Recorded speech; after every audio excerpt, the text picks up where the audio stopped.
Santiago, Santiago está hablando aquí a hermanos que están en la dispersión y están en la dispersión no porque anduvieran buscando una mejor vida, no porque anduvieran buscando un mejor trabajo, no porque anduvieran buscando mayores riquezas. Estaban en la dispersión porque estaban pasando por persecución y persecución por causa de su fe, por causa de el nombre de nuestro Señor Jesucristo. Esa era la razón. Ellos se habían negado a todo tipo de comodidades en su vida, porque para ellos lo primero era Jesucristo. Y ellos estaban dispuestos a dar su vida por el Señor. Esa era la razón por lo que ellos estaban dispersos. Ellos no andaban buscando comodidades. Nosotros vivimos, hermanos, en un mundo hedonista, un mundo que nos enseña que debemos de buscar amar el placer, amar la comodidad, vivir lo más cómodo posible. Y todo lo que es incómodo para el mundo es malo. Es malo. Esa es la razón por la que muchas veces nosotros pensamos, yo realmente quiero vivir una vida en la que los que convivan conmigo piensen lo que yo pienso, que se rían por las cosas que yo me río y que critiquen lo que yo critico. Vivimos en ese tipo de mundo hoy en día, y el mundo siempre ha sido así. El mundo siempre nos ha enseñado a nosotros a vivir en base al placer, en base a lo que a nosotros nos gusta. De repente el mundo le podría estar diciendo a usted está teniendo problemas en su iglesia, de que lo reprenden por el pecado. No, hombre, búsquese otra iglesia, una iglesia donde lo acepten tal como usted es, no importa como usted sea, si todos somos pecadores.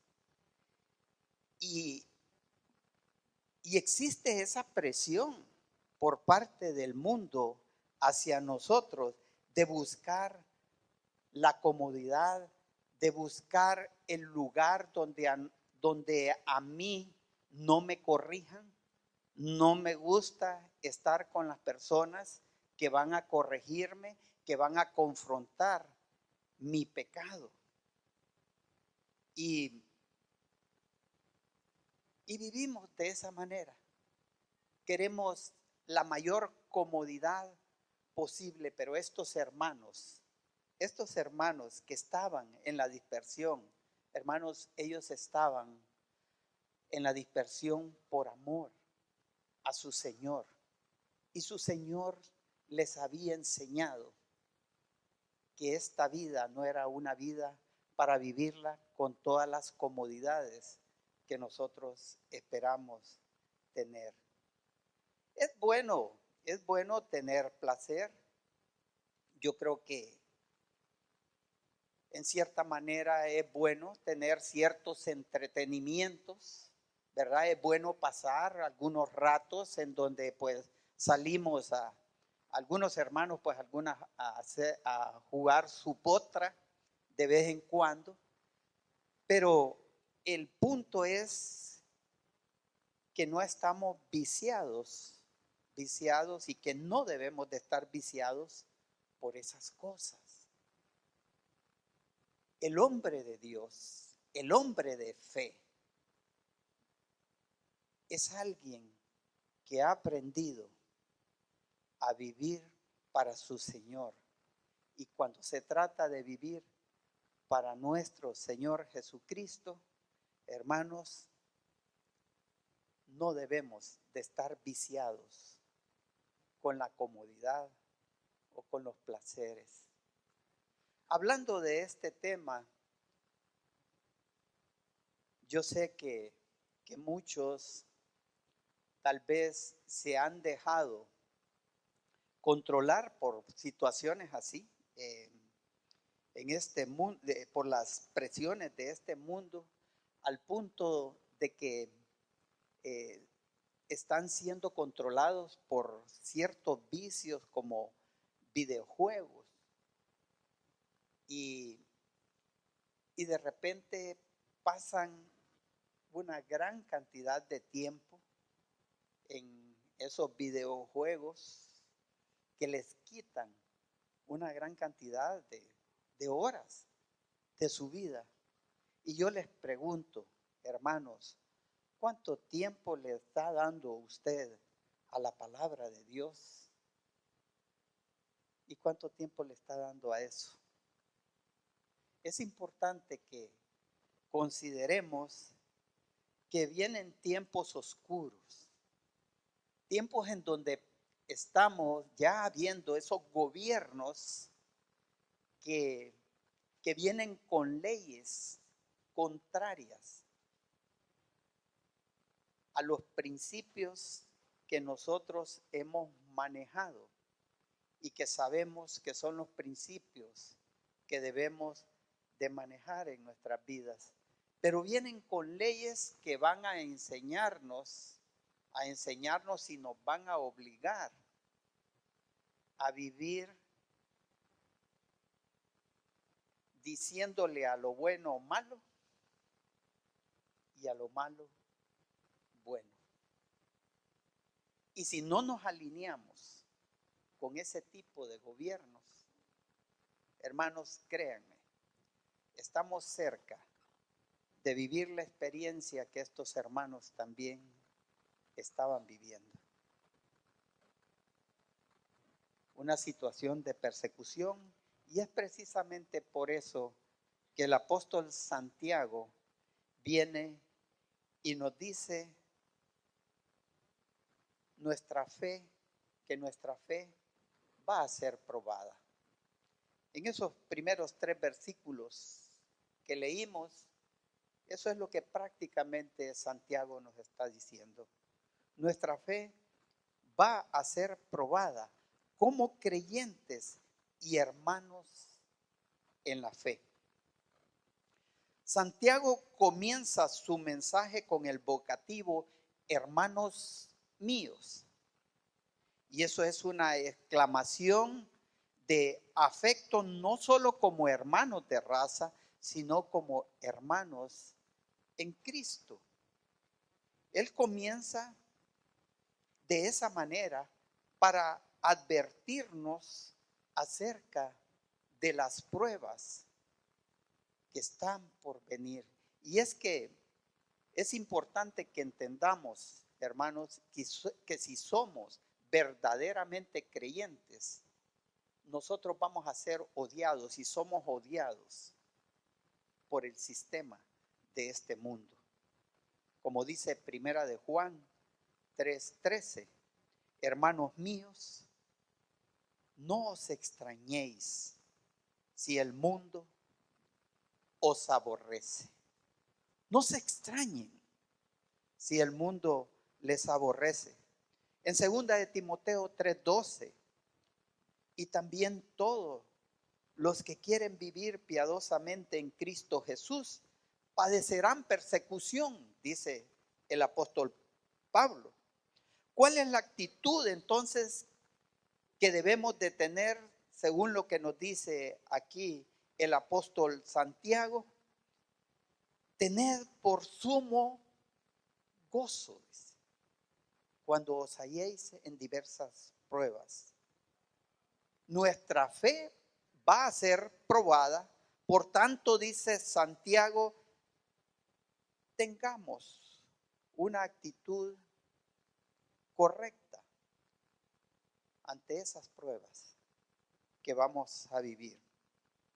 Tened por sumo gozo cuando os halléis en diversas pruebas. Santiago considera las pruebas aquí como inevitables, porque él dice cuando os halléis, y no dice si os halláis en diversas pruebas como una posibilidad. Dice cuando os halléis. Él está dando por sentado de que las pruebas, hermanos, son inevitables para el creyente. Santiago está en consonancia con el apóstol Pedro cuando en su primera carta, en el capítulo 4, versículo 12 al 13, él nos dice: amados, no os sorprendáis del fuego de prueba que os ha sobrevenido, como si alguna cosa extraña os aconteciese, sino gozaos por cuanto sois participantes de los padecimientos de Cristo, para que también en la revelación de su gloria os gocéis con gran alegría. Así podemos ver estos hombres de Dios hablándonos de que ante las pruebas nuestra actitud debe de ser con gozo, con gozo. Aquí el apóstol Santiago no nos está hablando de venir y resignarnos ante las pruebas, ¿verdad? Dice, tengan gozo ante las pruebas. No se trata de una resignación que más bien va a traer desánimo hacia el creyente. Gócense en las pruebas. Las pruebas son necesarias y tienen un propósito. En Romanos 8:28, el apóstol Pablo nos dice: y sabemos que los que aman a Dios, todas las cosas les ayudan a bien. Esto es, a los que conforme, dice, a su propósito son llamados. Todas las cosas les ayudan a bien. Es importante que entendamos que Dios tiene un propósito en las pruebas que Él permite en nuestras vidas. ¿Qué tipo de pruebas usted está pasando en su vida? Hermano, Dios tiene un propósito para con su vida. Y es lo que Santiago nos muestra aquí en el versículo 3. La prueba de nuestra fe tiene un propósito, sabiendo, dice, que la prueba de nuestra fe produce paciencia. Paciencia. Y esa palabra paciencia es la palabra griega upomone, que esta palabra no describe una espera pasiva, sino más bien nos describe un sufrir sin rendirse. O sea, es una cualidad que nos ayuda a terminar ante la prueba y mantenernos firmes. No se trata pues de una cualidad en la que calladamente nosotros podemos estar, por ejemplo, como cuando nos toca estar en el banco esperando a que nos atiendan, ¿verdad? Sentados ahí calladamente en una silla. No nos está hablando de esa cualidad, nos está hablando de un tipo de resistencia, es una cualidad de resistencia, y de eso es que nos está hablando aquí el apóstol Santiago. Esa palabra significa permanecer bajo, o sea que tiene la imagen de alguien bajo una carga pesada, ¿verdad? Y que está ahí dispuesto a soportar esa carga y no está pensando en huir, sino de soportar y resistir. Es aquella persona que no se doblega ante las dificultades. O sea que el apóstol Santiago nos dice que el propósito de las pruebas es producir capacidad en nosotros de resistir. La prueba de nuestra fe, hermanos, nos hace ver y nos revela de qué tipo de madera nosotros estamos hechos. Nos hace ver quiénes verdaderamente nosotros somos, a dónde estamos parados, si verdaderamente hay fe en nosotros, o estamos en la fe o no estamos en la fe. Es para darnos evidencia de quiénes verdaderamente somos. Las pruebas no son evidencia para Dios, para que Dios sepa si verdaderamente nosotros tenemos fe o no. Las pruebas son evidencia para nosotros saber si verdaderamente somos los hijos de Dios que decimos que somos. El apóstol Santiago nos está diciendo aquí que cuando las pruebas se reciben con fe, entonces estas producen paciencia. Pero si las pruebas se reciben con incredulidad, pues obviamente que esto va a producir amargura o desaliento en la persona. Pero hermanos, ¿quieren saber ustedes quiénes son verdaderamente? Se va a ver en las pruebas. Se va a ver si verdaderamente ustedes tienen fe. Eso va a producir paciencia en ustedes. Muchas veces se escucha entre nosotros, hermanos, tenemos que estar dispuestos a dar la vida por Cristo. Yo soy una persona que estoy dispuesta a entregar mi vida por Cristo. Pero apenas pasa un problemita con algún hermano aquí en la iglesia y la primera reacción que se ve en este hermano es: ay, esta iglesia, no, mejor no vuelvo. Aquí no lo aman a uno.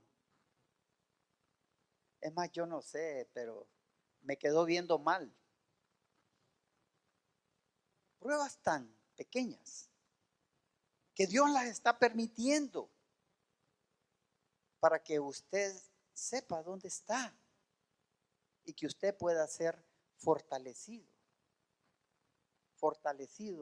de tal manera que pueda llegar a la meta final que vamos a ver más adelante.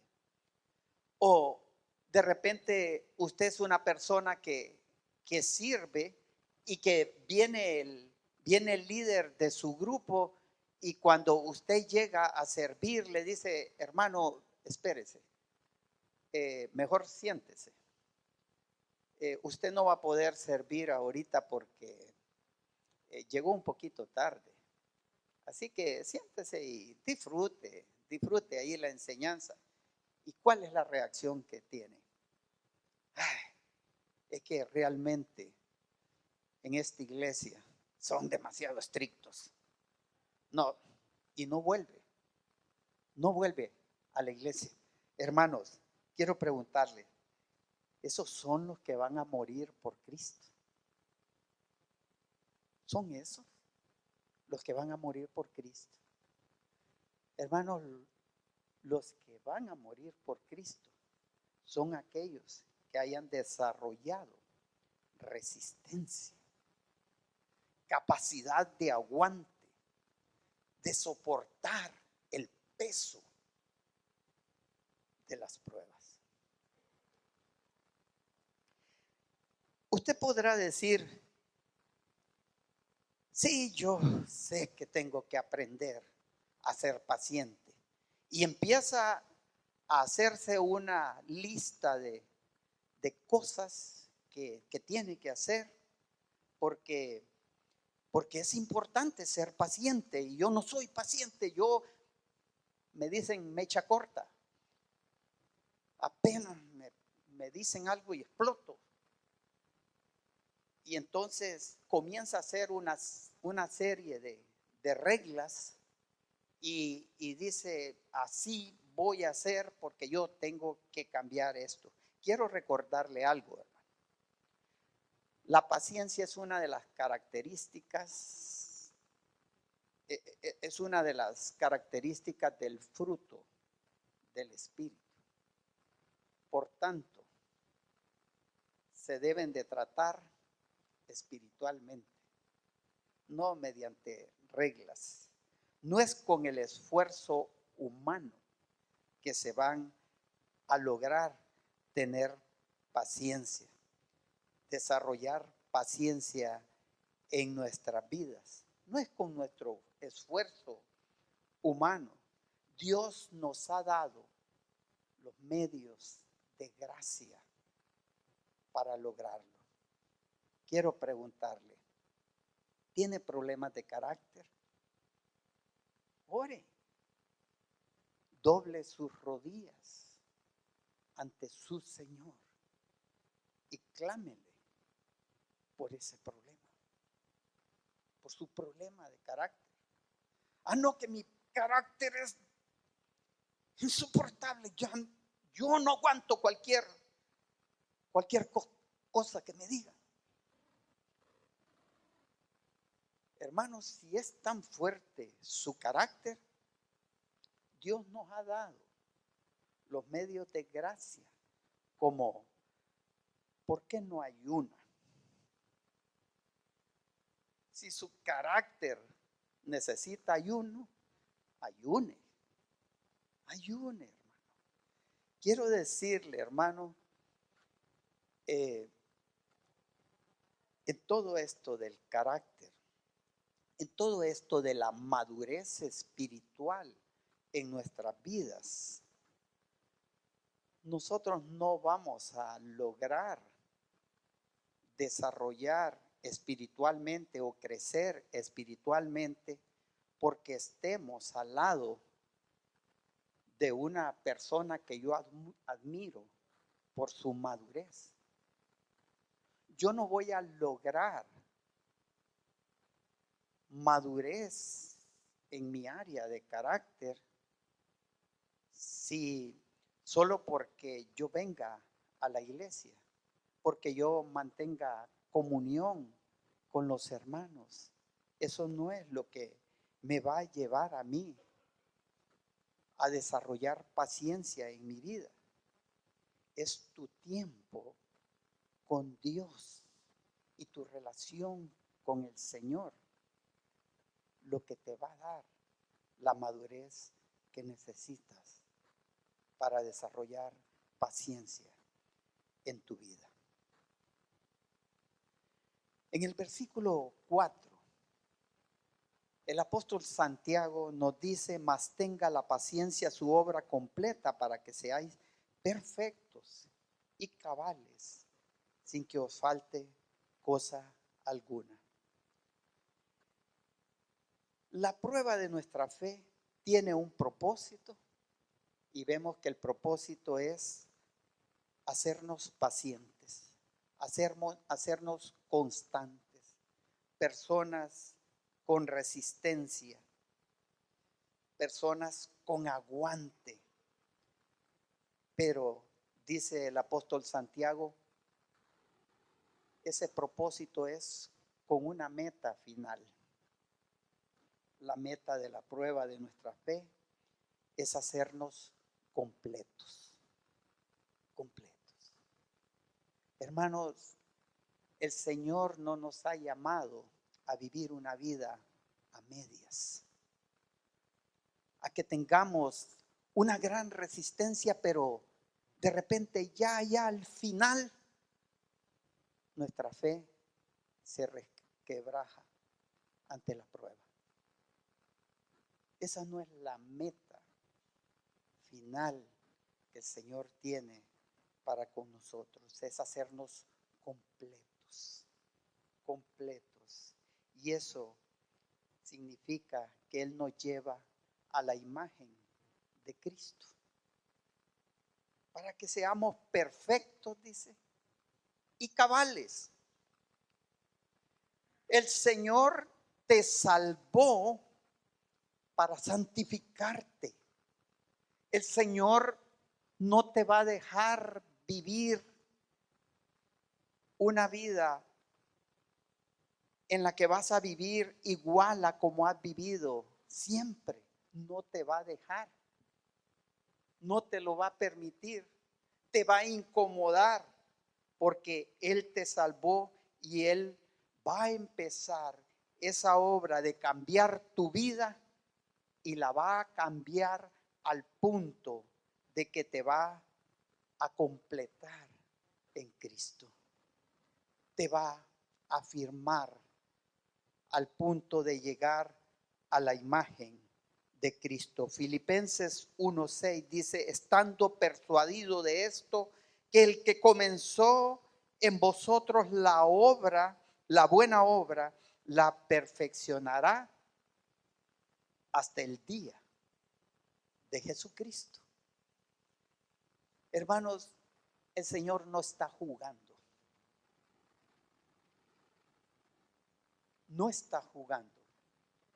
Y es importante que nosotros también no juguemos al cristianismo.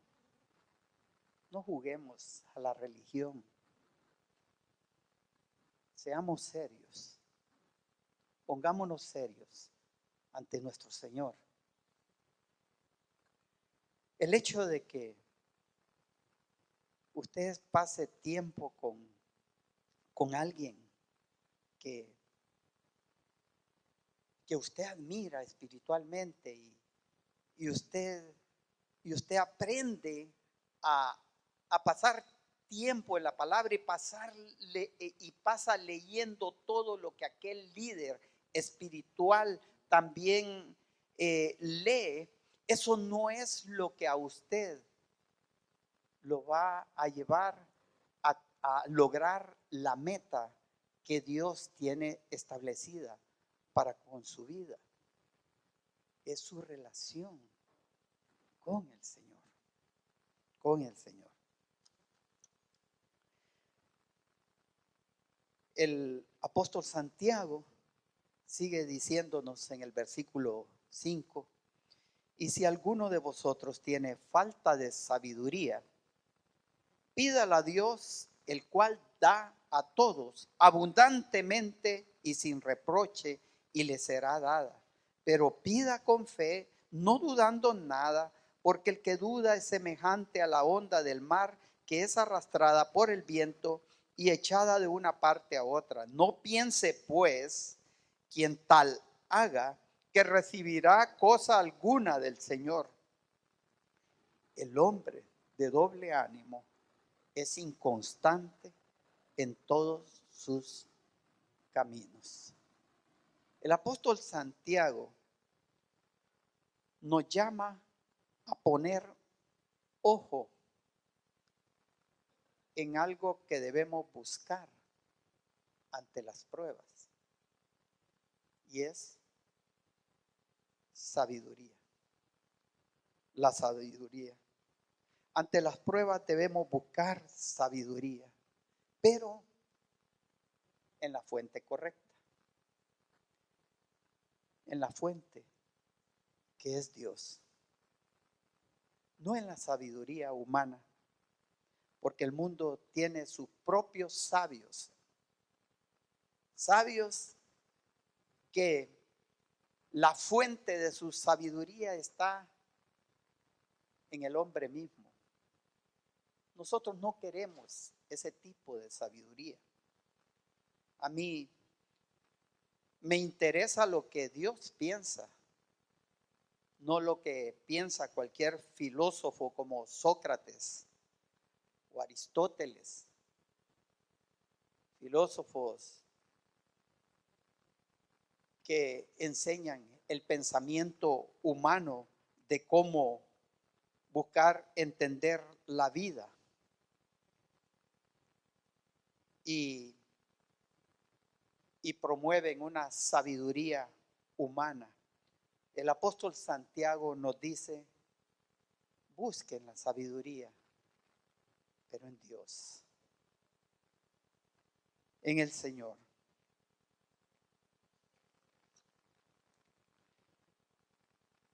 Luego nos sigue diciendo Santiago, el cual da a todos abundantemente y sin reproche, y le será dada.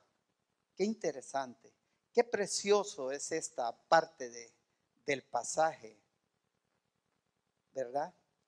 Lo que Santiago nos está diciendo, dice, el cual da a todos abundantemente y sin reproche, y no le será, y le será dada. Dios la da generosamente, dice Santiago, y sin reprensiones. Cuando dices sin reproche, sin reprensión. O sea, que Él nos la va a dar, pero Él no nos va a avergonzar porque nosotros le pidamos sabiduría. Hermanos, este pasaje nos da confianza para venir a Dios y pedirle sabiduría. ¿Saben por qué Dios no nos va a avergonzar por eso? ¿O no va a desaprobar nuestra petición? Porque estamos pidiendo sabiduría. No estamos pidiendo dinero. No estamos pidiendo riquezas. Es sabiduría de lo alto. Es cómo llegar a conocerle más a Él y cómo llegar a glorificarle a Él con nuestras vidas. ¿Cómo nos va a rechazar el Señor por una petición de esa? Dice que Él la dará.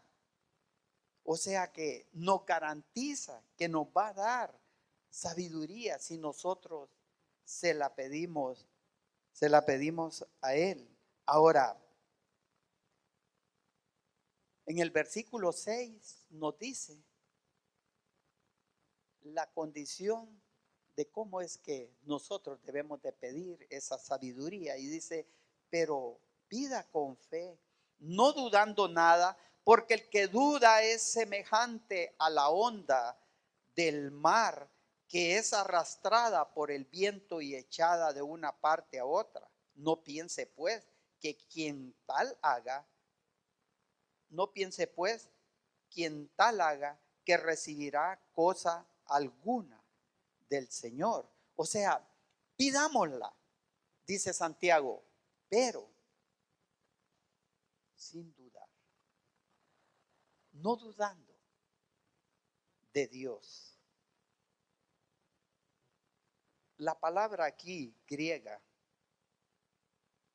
diacrino, está en voz media y esto significa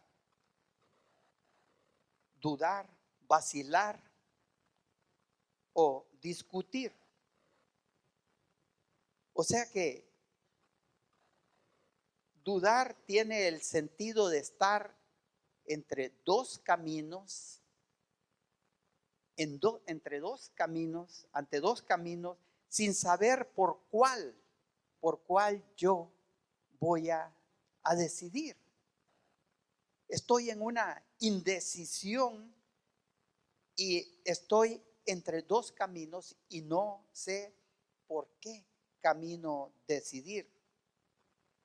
Lo que Santiago está diciendo, hermanos, tú puedes dudar de todo, puedes dudar de cualquier cosa, pero está prohibido dudar de Dios. Un cristiano, un creyente, no debe dudar de Dios. Tú puedes no entender algo. De repente nos cuesta entender un pasaje. y podemos dudar de nuestra interpretación del pasaje, pero nunca dudar de Dios. Eso no nos es permitido si queremos la sabiduría de Dios. Me pongo a pensar en pasajes, por ejemplo, como cuando la palabra de Dios nos habla de que la mujer calle en la congregación, de que la mujer no puede enseñar en la iglesia, y de repente usted dice, ¿cómo? Pero eso es machismo. Eso, ¿cómo es posible que esté en la Biblia? O cuando el apóstol Pablo dice que la mujer se sujete a su marido, porque el marido es cabeza de la mujer, como Cristo es cabeza de la iglesia. Pasajes en los que de repente tenemos dificultad y decimos, no entendemos por qué Dios nos enseña cosas como estas. Hermanos, no dudemos de la sabiduría de Dios. Él sabe por qué lo dice así. Esos pasajes que nos enseñan eso, hermanos, eso no lo está diciendo la cultura, no lo está diciendo el apóstol Pablo, no lo está diciendo un machista, lo está diciendo Dios. Y no dudemos de la palabra de nuestro Señor. Y para finalizar, dice en el versículo 8 el apóstol Santiago, el hombre de doble ánimo es inconstante en todos sus caminos. O sea, no podemos ser personas de doble ánimo. Debemos buscar la sabiduría en Dios para ser una persona estable. Queremos ser estables. Queremos ser personas maduras en todo momento. No seamos de doble ánimo. Apocalipsis 3:16 dice, pero por cuanto eres tibio y no frío ni caliente, te vomitaré de mi boca. Ante el Señor tenemos que definirnos. No podemos ser tibios. Definámonos.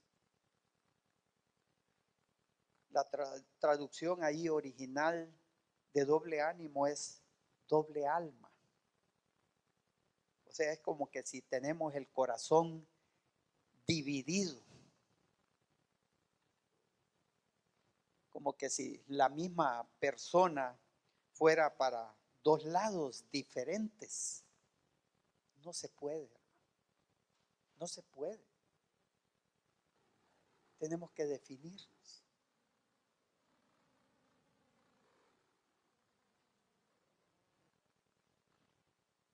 Ahora cree, mañana no cree.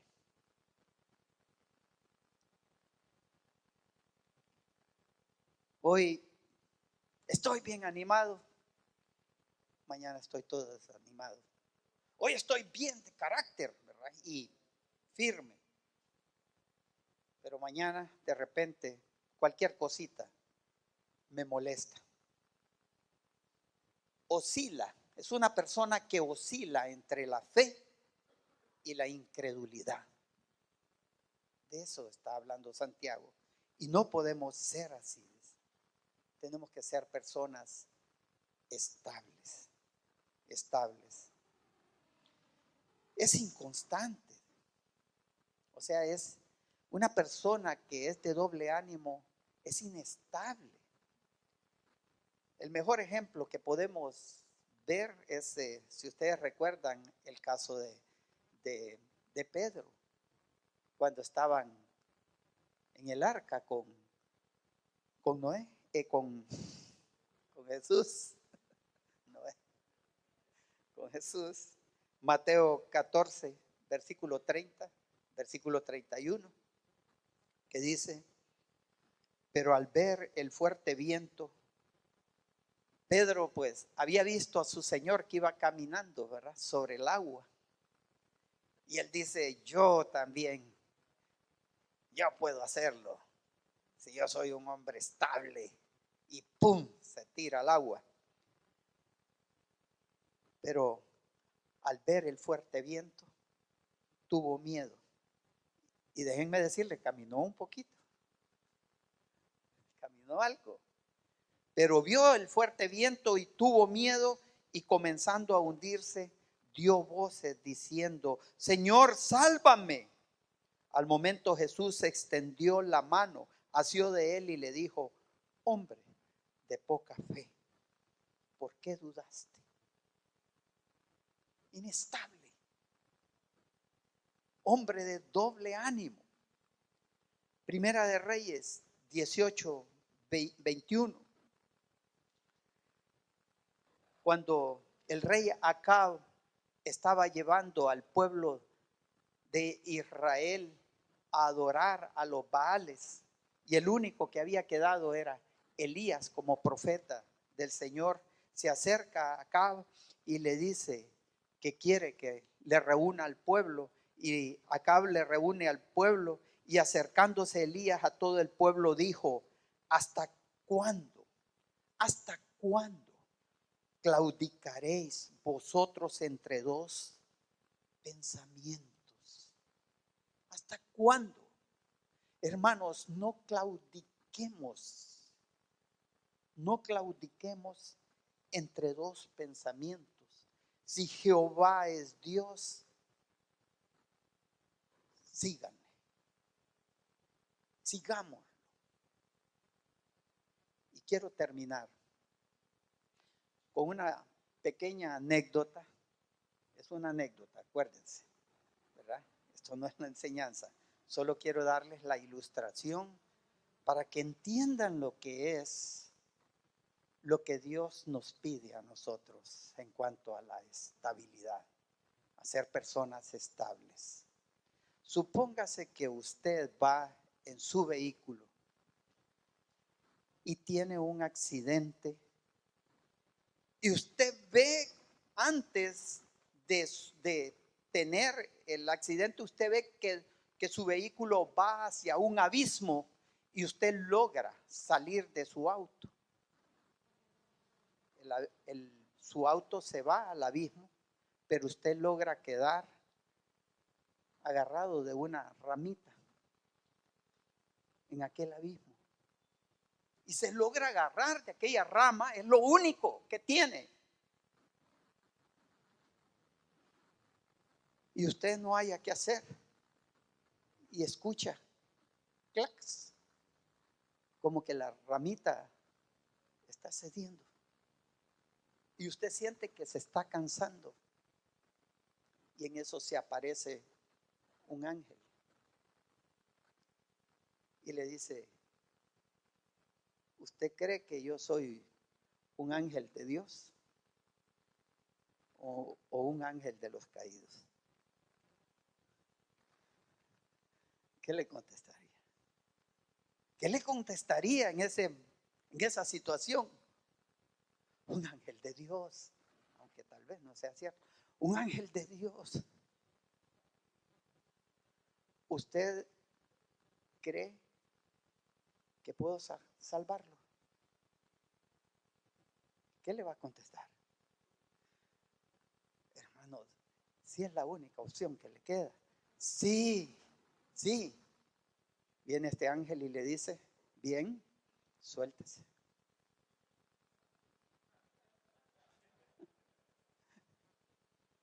Suéltese. Hermanos, Dios es así. Dios quiere hombres de fe que verdaderamente le creamos a Él y no estemos que hoy creemos y mañana no creemos, que hoy dudamos, mañana no dudamos. Hermanos, seamos firmes. Vamos a orar.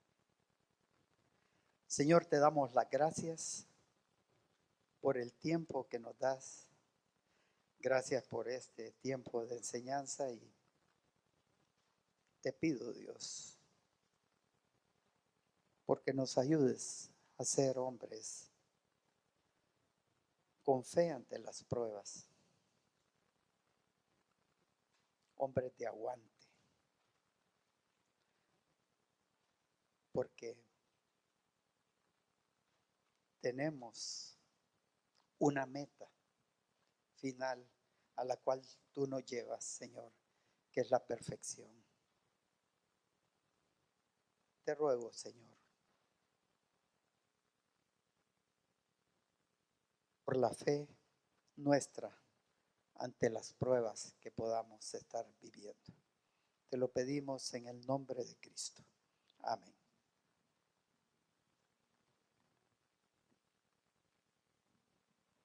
Muy bien, gracias al Señor por su palabra.